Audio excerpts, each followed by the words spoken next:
தலைவர் 173 படத்திலிருந்து சுந்தர் சி விலகியது ஏன்? வேறு வழியின்றி உண்மையை போட்டுடைத்த கமல்.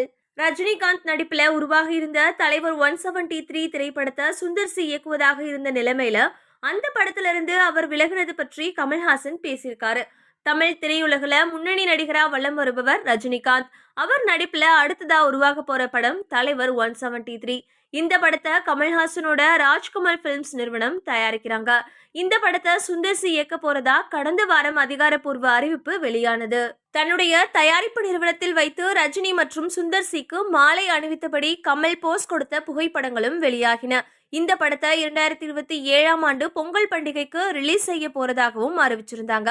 கமல்ஹாசன் தயாரிப்புல ரஜினிகாந்த் நடிக்கிற முதல் படம் அப்படின்றதால இதுக்கான அறிவிப்பு வெளியானதுல இருந்து இந்த படத்தின் மீதான எதிர்பார்ப்பு அதிகரித்தது.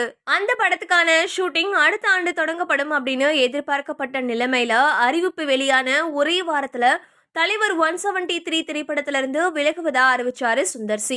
இருந்தாலும் விலகலுக்கான காரணத்தை அவர் வெளியிடவே இல்லை. அவர் எதுக்காக விலகினாரு? கமல் ரஜினியுடன் ஏதேனும் மோதலா அப்படின்னு பல கேள்விகள் எழுந்த வண்ணம் இருந்துச்சு. இதுக்கிடையில ரஜினி படத்திலிருந்து சுந்தர் சி விலகினதுக்கு அவர் சொன்ன கதையில ரஜினிக்கு திருப்தியே இல்லாததுதான் காரணம் அப்படின்னு கூறப்பட்டுச்சு. சுந்தர் சி சொன்ன கதையில ரஜினிகாந்த் பல மாற்றங்களை செய்ய சொன்னதாகவும் அது பிடிக்காததால சுந்தர் சி அந்த படத்திலிருந்து விலகிவிட்டதாகவும் கூறப்பட்டது.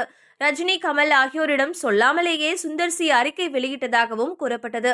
இந்த விவகாரம் தொடர்பாக மௌனம் காத்து வந்த கமல்ஹாசன் இன்னைக்கு டெல்லியிலிருந்து சென்னை திரும்பியதும் விமான நிலையத்துல பேட்டியளிச்சாரு. அப்போ தலைவர் 173 படத்தை பத்தி கேள்வி எழுப்பப்பட்டது. அதற்கு அவர் என்ன சொன்னாருன்னா, சுந்தர் சி படத்திலிருந்து விலகியது குறித்து அவரது கருத்தை அறிக்கையா வெளிப்படுத்தியுள்ளார். இந்த படத்தை பொறுத்த வரைக்கும் நான் தயாரிப்பாளர். என்னோட நட்சத்திரத்திற்கு பிடித்த கதையை எடுப்பதுதான் எனக்கு ஆரோக்கியமானது. அவருக்கு பிடிக்கிற வரைக்கும் கதை கேட்டுக்கிட்டே இருப்போம். கதை நன்றாக இருந்தால் புதிய இயக்குநர்களுக்கும் வாய்ப்பு இருக்கு.